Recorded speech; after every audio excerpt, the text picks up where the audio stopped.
Good morning, everybody. It's your girl Chanel here. What it do? It's Hump Day, Wednesday. Yay! So I am back with another dating disaster story. Yay! This is story number 3. So we're gonna call this guy Doug because I'm going to protect the people in my stories because, just out of embarrassment on my part. So we're just gonna call this guy Doug. Doug was when I first met Doug, when he met me for lunch.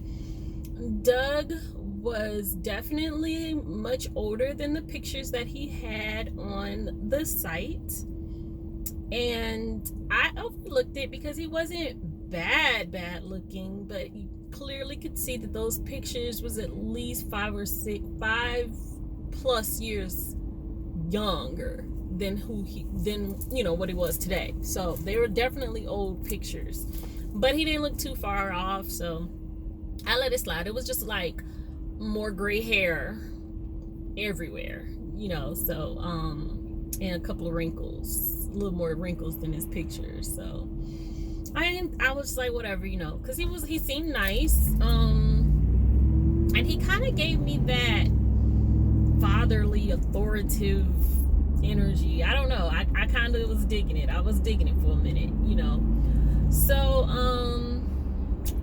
the first day, okay, so when I arrived, it was pouring down raining, and I couldn't find no parking space. It was like, dang, this is messed up.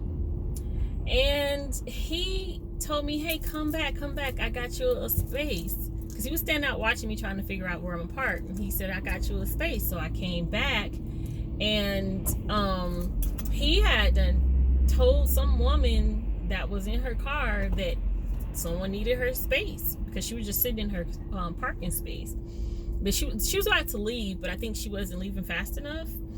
But anyways, I thought that was really awesome. He was standing in the rain, you guys, getting drenched just to help me find a parking space. So I was like, oh my God, he's so sweet. I was, it was it for me. I was like, okay, I like this guy. He already is, doing chivalrous things. So so the dinner was, the lunch was great. The conversation was flowing. He did tell me he was a cop, and I'm not really into cops, because they have a reputation for being hoes, but he said he was a retired cop. So I said, I'll let you slide just because you are retired. And he laughed about it or whatever. So the date went well. The next date we had was also a lunch date. Oh, and I think, that night we stayed on the phone for hours talking. For hours. And the conversation was pretty good. I was able to be myself with him. I noticed he was like really into, God, and he was a God-fearing man, which was a good thing, and I was cool with that. Because, I have a personal relationship with God myself. You let me in? Thanks. So, that was fine. And he liked all the old school music, which I like old school music. I love Anita Baker, Sade, all that, So, we was getting along pretty darn well. So, the next day, I don't know if it's the next day. I think it probably was. I think we were seeing each other every day. So the next day for lunch, we met, and he brought a Bible. He was doing a lot of talk about getting married, and we're not getting any older and all this stuff, and I started getting this little feeling in my stomach, like butterflies in my stomach. And then he kept talking about marriage. He just kept talking about it. And I was like, well, I would like to get to know someone first. I don't think getting married really quickly is, a smart thing to do. The next time I get married, I want to do things the right way. So I had my hand on the table, and he was like rubbing my ring finger, and I'm like, what are you doing? So then the butterflies changed from just butterflies to my heart starting to beat fast. And I just keep breathing through it.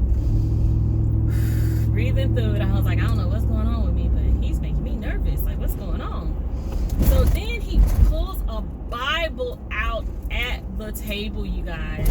And not only did he pull the Bible out, he came and sat on my side of the table. Now, keep in mind, we're in a little tiny booth.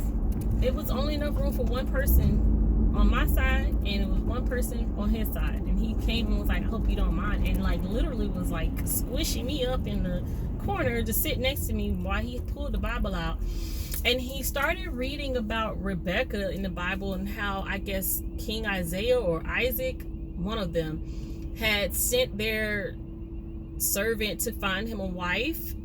And he came across Rebecca, and she was, I guess, in a situation that she didn't want to be in. And so, of course, she immediately was like, yeah, I'll marry you. So he was like trying to tell me that Rebecca didn't waste no time. She didn't start thinking, well, we need to get to know each other first and all that. I said, first of all, that is back in the biblical days. Women, were totally different. I'm not in her situation. I'm not, needing anybody to rescue me or anything of the sort. So I'm not going to get married. And, he kept pushing the envelope. And next thing I know, you guys, I couldn't hardly breathe.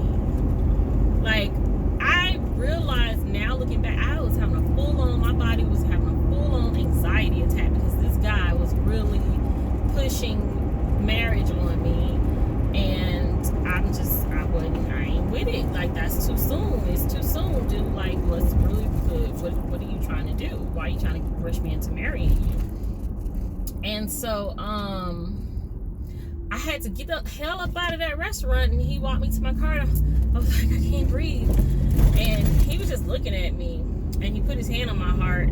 He was like, why your heart beating so fast? I'm like, didn't I just say I can't breathe? I'm having an anxiety attack. And I was like, I don't know what this is, Looking back, I know exactly what it was. So he, we parted ways or whatever. And I went back to work, and I called my mom immediately, because I was just like telling her, I don't know what just happened, but I had what seemed like a panic attack or something while I was at this lunch date with this guy. And she was like, maybe you met your soulmate. I'm like, I don't think that's what it was. And she said, well, I've heard stories of people having similar situations happen. She was like, did you hear bells? And I'm like, no. And I'm like, I don't think this guy's my soulmate, because my soulmate would know not to try to pressure me into marriage, So I was just like, nah, this might be a case of one of those things where your body knows that a person ain't good for you, and it's trying to tell you. I think that's what that was. And I'm gonna tell you why. So, fast forwarded, we end up having, I saw, it was around the time where the little boy was killed from the cops doing a T-bone maneuver on their people's vehicle and killed the little boy. So there was a lady that I follow on Instagram who apparently knows the family, and she was just writing on her account that, it's really sad that she can't believe she's at the funeral for a 12-year-old, and she was just going on and on about the whole situation and how it happened, and it was really a heartbreaking story. And I shared that with him, and he got mad, you guys. He was just like, ugh, what? He was like, why people always blaming the officer, but they never think about what the person did to provoke the officer to do that in the first place, and blah blah blah. He's like really going on and on. So I'm at work at this moment that this conversation is going on, so I didn't say anything. And he calls, he says, well, what happened? And I was like, I don't know, what happened, what led up to that situation. He was like, well, before you start trying to tell me that this why you don't like cops and this and that and the third, then you need to get your facts straight. Otherwise, you just talking gibberish. I was like, oh, he being kind of nasty about this. It's not even that serious. I was just explaining why I dislike cops. And so he calls me, guys, because I didn't respond after that. I was just like, clearly he's upset about it. I'm not going to say nothing. But he called me because I didn't respond and continued his rant on the phone. It, like, voice raised, elevated, going off on me. And I was quiet because, for one, I'm in an office that I share with another woman. And I'm just going to say it. Just a white lady. I'm the only black person who work for my office. And I'm not about to have no yelling, arguing on the phone, while I'm at work. Like, that's just not happening. So when he finished his long ass rant, I said, I gotta pee. Like, I'm about to go to the bathroom. Fine, good night.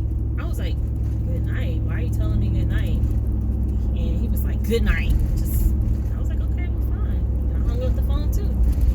So I texted him afterwards, and I was just telling him that, I feel like that was kind of petty of you to tell me good night, like, you really tripping or whatever. And this dude did not respond to me at all. So I called him later. He didn't answer the phone. He didn't respond to my text messages. The whole night, I didn't hear nothing from this guy. I'm like, okay, well, fine with me. Maybe he don't want to talk to me no more because of that. I'm good on it. Whatever. He sounds like he's a little toxic anyway.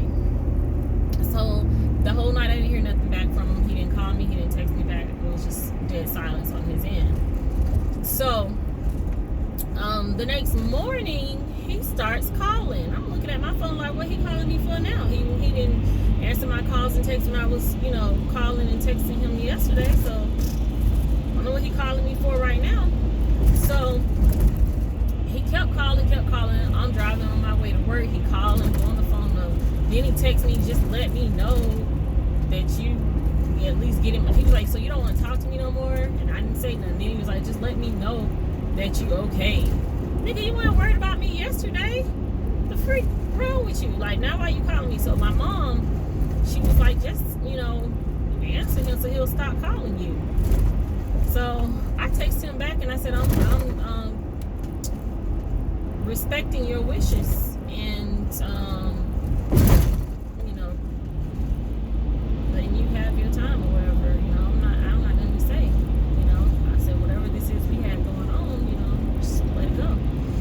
So then he's like, I don't want things to end and going on and I'm like, oh boy. I said, look, I need some time because like you really was acting petty, and I don't appreciate the fact that you told me good night in the middle of the day and then proceed to not talk to me for the rest of the day. So he's like, but I don't want things to end. I said, look, I just need some space. Can you at least respect that? Like, I need some time to think about this because this is a lot and it's like really early on, and so I thought he was gonna give me space, you guys. He didn't. He kept calling me, kept texting me. I'm like, this dude, he just not gonna let up. So then there's more.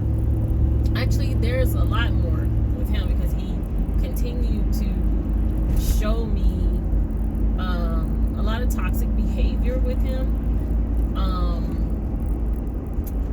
And I eventually was just like over it. Every time he would do something toxic, he would try to come back and be like, oh, but I don't want things to end. I really like you, Chanel. He's like, I feel like I love you. And I'm like, nah, you just think you do. You don't love me. You don't even know me that well. And so, yeah, I just blocked him and eventually did not talk to him ever again. And for a while, I can check my blocked messages, and for a while I could like see that he was, texting. Oh, he called me on Duo. Duo is an app, for those of you who don't know. It's an app through Google that is kind of like video. It's like FaceTime. but it's called Duo. He called me through Duo. I'm like, damn, I gotta block you on here too?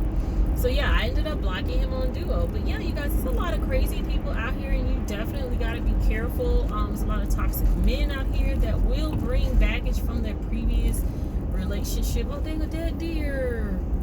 They will bring baggage from their previous relationship into their new situation and take it out on you. Because there ain't nowhere in the world this man should have been feeling like he loved me that early, or trying to marry me that early. And I later found out during some conversations with him that he was upset that his ex remarried. He saw it on Instagram, and I said, sounds like you need to stay off of Instagram. If that bothers you that she moved on with her life, you really need to stay off Instagram. So yeah, Doug was very toxic, very childish, very manipulative, very aggressive. Yeah, very manipulative. He would try to tell me that I need to apologize to him for things, and I'm like, for what? You know, what did I do? You were the one who got mad at me, and you were the one that, you know, was yelling at me and raising your voice. I'm like, why am I even talking to this man? Yeah, he was very toxic, you guys, and there's a lot of little stories I could tell about Doug in such a short time, because Doug has some issues, and Doug was good at, you know, apologizing. And I'm a nice person, and I will give people the opportunity to redeem themselves. However, with Doug, it was a never-ending thing. It was like he was getting high off of making issues. It's like he couldn't go without having drama. It was always something with him, you know. So yeah, he would say really mean things, and I would let him know that that was hurtful. And he would say, "Oh, you just trying to blame me for everything, Chanel." I'm like, no, I'm just telling you how that made me feel. And he was like, I think you're overreacting. Wow, so now my feelings don't matter. Okay. Yeah, he had a lot of issues. He was very manipulative. Trying to tell me I should apologize for, you know, things. And it's like, I don't know who this game that you've been playing worked on, but it's not working on me, buddy. But yeah, a rock just popped out of nowhere and hit my own windshield, but it didn't bust it, so that's good. But yeah, you guys, so that was another dating disaster story.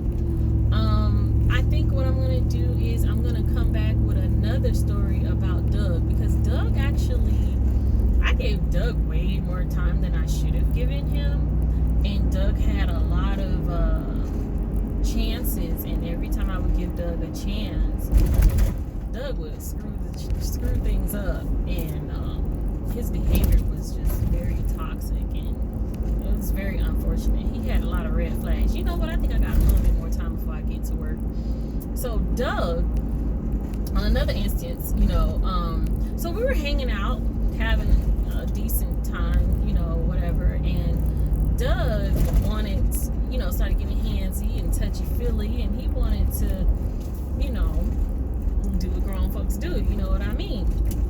And I'm like, well, that's not happening at my house. And he was like, well, I got a grown daughter at home, and she can't, she told me that I you know, because I'm trying to tell her that she needs to move out and get her own place, and, you know, she feel like I shouldn't be having no women over at the house, and so I can't, you know, you can't come to my house because she think, you know, she gonna think something about it. I'm like, she grown, and she gonna be upset that you bring a woman in the house? Like, I don't understand that. And he's like, yeah, you know, I've had women come over before, and it didn't work out, and so she just is like, you know, she don't want me to do that anymore. She feel like it's taking away my attention from her. I'm like, man, how old you said this daughter is? She's 23.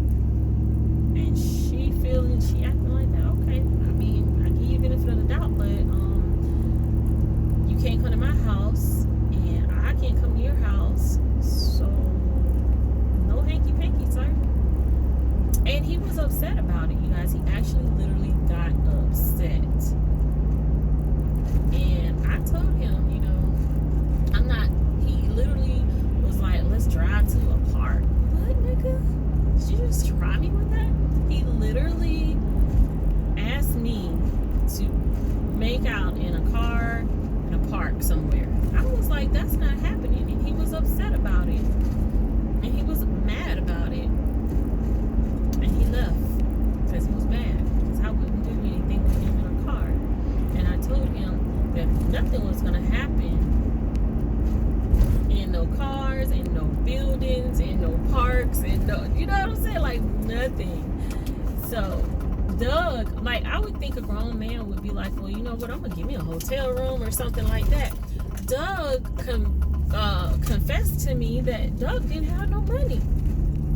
So Doug did not have money like that. In fact, he was selling his house because he had made some bad decisions financially, his own words, and he needed the money, so he was selling his house, and he was going to go and live with his cousin at 52 years old. And he said he was selling his house for $500,000, and I'm like, wow, okay. So in my mind, I'm thinking, you know, I hope that you learned your lesson and you're not going to squander your $500,000 you get from the selling of your house and be back in the same situation. And I kind of feel like he probably would have did that. It just seemed like he might be that type of person, because he was talking about how he was going to go and move in with his cousin in Macon, Georgia. And I don't know. I'm like, well, why wouldn't you take that money, buy you a smaller place to live, and, you know,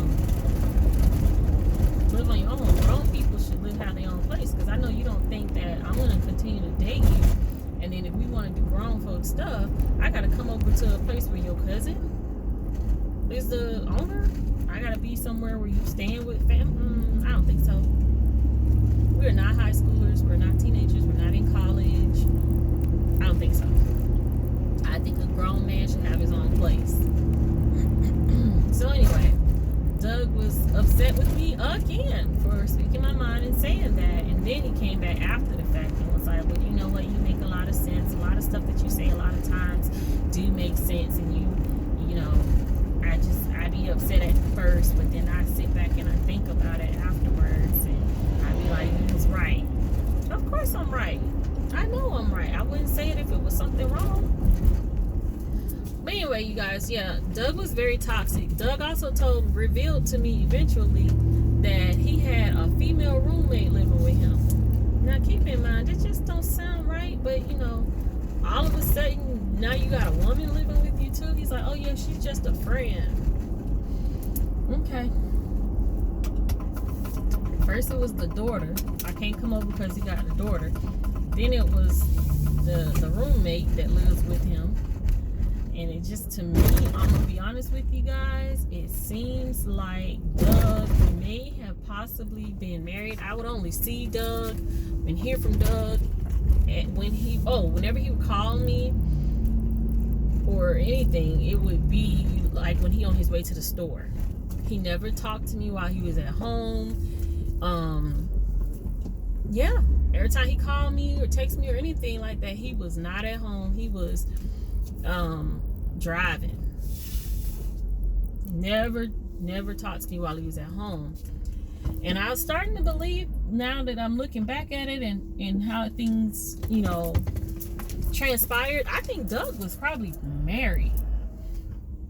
I really do. I think Doug was married, and Doug was trying to get him a side chick. Doug was trying to get him some hanky-panky in cars. Doug was trying to do whatever he had to do, but he never let me find out where he lived. He never introduced me to nobody that he knows. I had, on the other hand, told people that I know about him, And I introduced him to people. On like if I'm on the phone, I'll, you know, let them know, oh, I'm talking to this guy, his name is Doug, you know, whatever. So yeah, I'm at work now, you guys. This video was pretty long because I was talking about my disaster with Mr. Doug. But anyway, so yeah, there's a lot of toxic men out here in Atlanta, and I'm learning. This is like a learning experience for me. You know, if a guy don't introduce you into nobody, if a guy's trying to move too fast, yeah, those are all red flags, and I'm learning. Anyway, you guys, this is another dating disaster video. This is your girl Chanel. Like my video, comment, subscribe, and share. Peace.